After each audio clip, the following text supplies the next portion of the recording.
Kau aja punya keras suara. Macam betul aja kau. Saya duduk di sini. Hampir semua institusi pasti dicurigai ketika memberikan keputusan yang mengalahkan Bang Roy. Termul. Jadi sebentar lagi ya, kepolisian kita adalah termul, pengadilan kita adalah termul, KPU adalah termul, ya. Baiklah rekan-rekan, kembali ketemu ke channel saya ini, channel yang tidak pernah berkembang, channel yang tidak pernah maju. Di sebuah acara televisi interupsi, kita saksikan saja video reaction kali ini.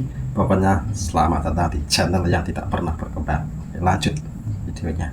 3, 2, 3, 5. Kau aja punya keras suara.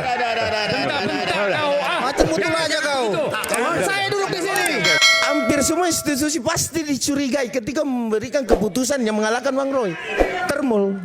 Jadi sebentar lagi ya, kepolisian kita adalah termul, pengadilan kita adalah termul, KPU adalah termul, ya. Betul bahwa diakui. Ya. Tetapi kan di sini maksud Bang Pitra sih biar jelas. Maksud Bang Pitra 263 pemalsuannya ini kan melibatkan stempel UGM. Ya. Sehingga itu yang perlu dikonfirmasi. Itu maksudnya. Itu tugasnya polisi. Setiap orang juga bisa buat stempel UGM, Bang. Iya, bukan berarti itu produk UGM. Benar, setiap orang bisa buat stempel bahwa ini. Tapi ini karena UGM. sudah dicatut nama UGM, kita tanya ke UGM-nya, ini nama kau dicatut, benar nggak kau mengeluarkan jelaskan ini? itu. Simpelnya ya, bahwa persoalan ini sudah sampai tahap penetapan tersangka. Ya, kemudian bahwa kita menjalankan proses demi proses sudah satu tahun. Terus kemudian ini sudah banyak yang terlibat memang. Terlibatnya yaitu beberapa institusi pemerintahan, badan publik yang ikut terseret dalam hal ini. Kenapa? Karena memang proses ini melalui institusi publik tersebut. Contohnya KPU. Nah, karena KPU juga diberikan fotokopi yang dilegalisir menjadi dokumen publik. Kemudian ada dari KIP juga sudah menyidangkan. Artinya semua dokumen sudah melibatkan institusi publik. Nah, ini berjalan. Kemudian lahirlah penelitian yang menurut hemat saya, keahlian dari Bang Roy dan Bang Rismon itu adalah keahlian akademik.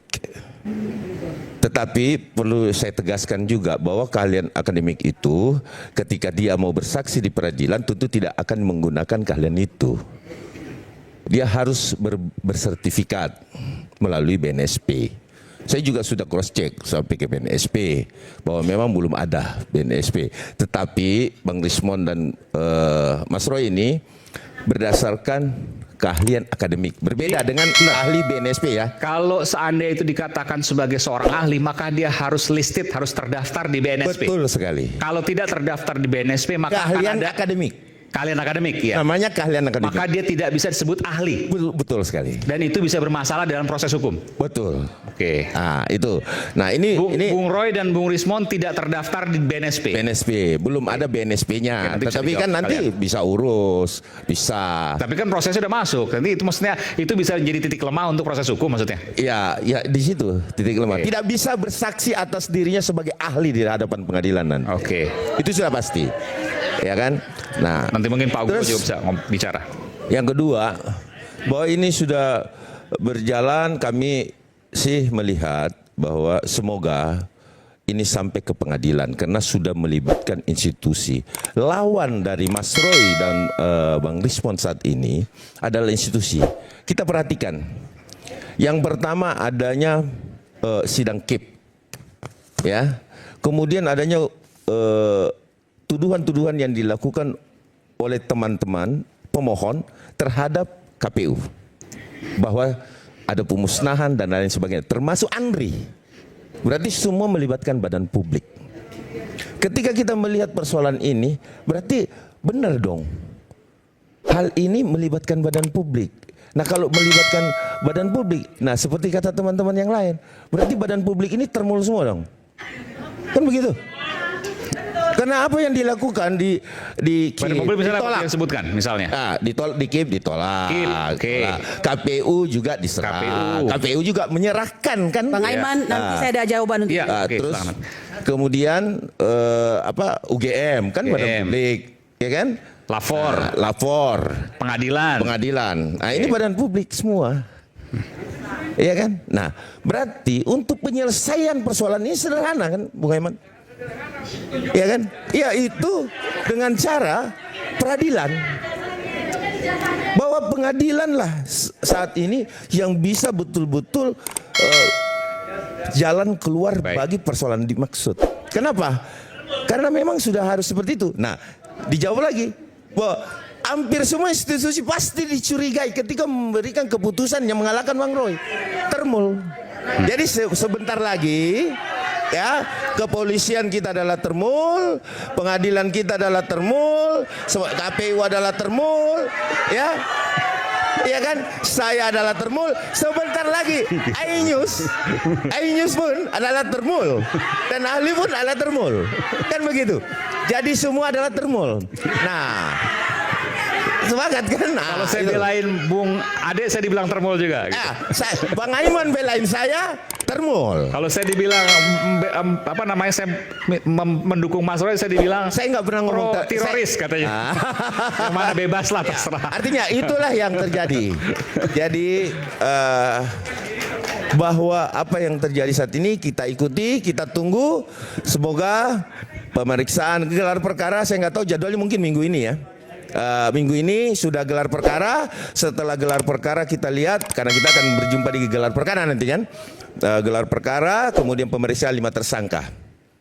Selesai, kita tunggu. Mudah-mudahan apa yang menjadi putusan pengadilan bisa menjadi Dan satu keputusan saya mau yang tanya, adil. ijazah itu pasti akan ditunjukkan oleh Pak Jokowi nanti. Beban sekali lagi untuk pembelajaran publik. Saya akan menjawab. Bahwa beban pembuktian saat ini, Bung Aiman, karena ini sudah masuk penyitaan oleh Polda Metro, berarti barang tersebut ada di Polda Metro kan, disita. Nah, kemudian setelah disita, nanti dilimpahkan ke kejaksaan. Ijazahnya ya? Ijazahnya, ijazah aslinya dan alat bukti lain. Dan pasti akan ditunjukkan oleh kejaksaan dong? Oh pasti dong, beban pembuktian baik. itu beralih di kejaksaan untuk berperadilan. Seperti itu. Baik. Ya, oke. Terima kasih Bung Aiman. Langsung jawab silakan. Bismillahirrahmanirrahim. Ini closing statement ya. Sebelum closing statement, saya melalui rakyat bersuara ingin meminta kepada Bapak Prabowo Subianto. Bapak, tolonglah hargai polisi-polisi baik. Satu di antaranya ada di depan saya, Bapak Jenderal Ugro-Seno. Bapak Jenderal Ugro-Seno ini adalah salah satu yang menjadi katakanlah penyemangat kami. Ketika beliau dengan ketelitiannya mengatakan bahwa surat edaran nomor 7 tahun 2018 itu adalah melanggar karena melakukan penghentian penyelidikan. Penghentian penyelidikan tidak ada dalam KUHAP dan sulit untuk meletakkannya di mana dalam hierarki keputusan undang-undang dan segala macam, ya kan? Jadi kalau tadi mengatakan tentang due process of law, kami ingin mengatakan kami sulit mendapatkan due process of law. Ya, bahwa kami ini untuk melaporkan saja susah.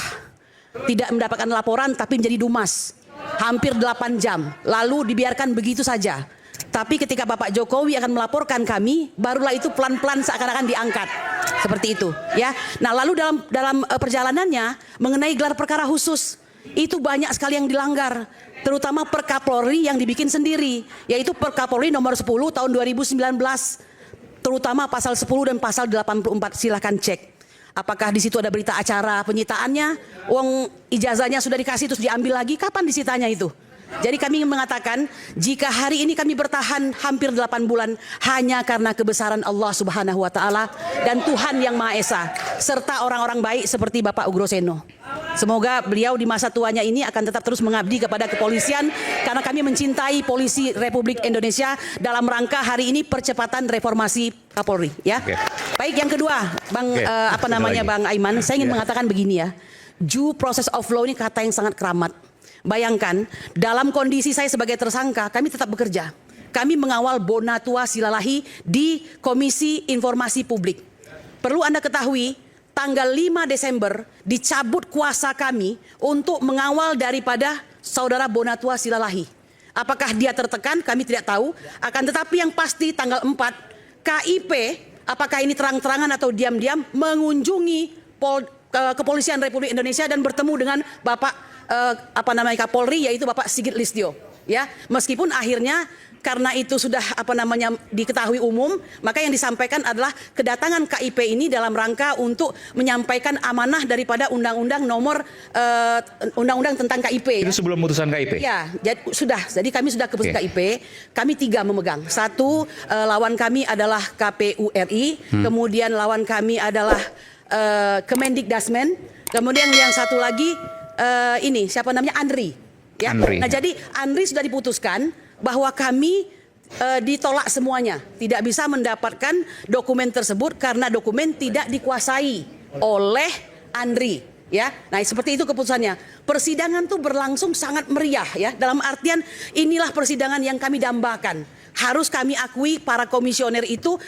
Kami tidak perlu berpayah-payah, mereka sangat teliti menanyakan, yang akhirnya membuat kewalahan badan publik yang bersangkutan begitu. Seperti Andri misalnya, mengapa dia tidak melakukan arsiparis ya, atau namanya hasanah daripada dokumen-dokumen tersebut, sedangkan dokumen tersebut setelah 10 tahun harusnya sudah ada di Andri. Kami mengharapkan dokumen itu tidak ada. Jadi mereka tidak aktif untuk mengarsip begitu. Nah, kan ada undang-undang yang mempidanakan hal tersebut karena sangat berbahaya. Presiden ini tidak banyak. Berapa sih dalam setiap 5 tahun? Nah, mereka nggak punya data itu begitu. Nah, jadi kami di awal diberikan Seluruh presiden, Bu, ya? Nanti dulu, jangan potong. Seluruh presiden. Nah, jangan potong dulu. Saya nanya aja. Jangan potong dulu. Ini khusus untuk Pak Jokowi. Ya. Karena itu yang kami minta begitu ya. Nah, jadi kami mengatakan padahal ada asas ya. Saya sambung lagi tadi sebelum lupa begitu. Tidak boleh hakim, katakanlah namanya bukan hakim ya, tapi majelis komisioner begitu, bertemu dengan Kepolisian Republik Indonesia yang kebetulan adalah orang yang juga termohon dalam perkara tersebut begitu. Ini KIP ya? Ya, memang mereka ketika konpres mengatakan hal yang baik-baik lah ya, seperti kami mendatangi karena amanah daripada undang-undang KIP bahwa badan publik seperti kepolisian ini yang merupakan lembaga non kementerian itu harus melayani begitu. Pokoknya begitu teman-teman, kalian nilai sendiri bagaimana perdebatan ini terjadi di video reaction kita, dan kalian jangan subscribe di channel yang tidak pernah berkembang ini. Pokoknya terima kasih.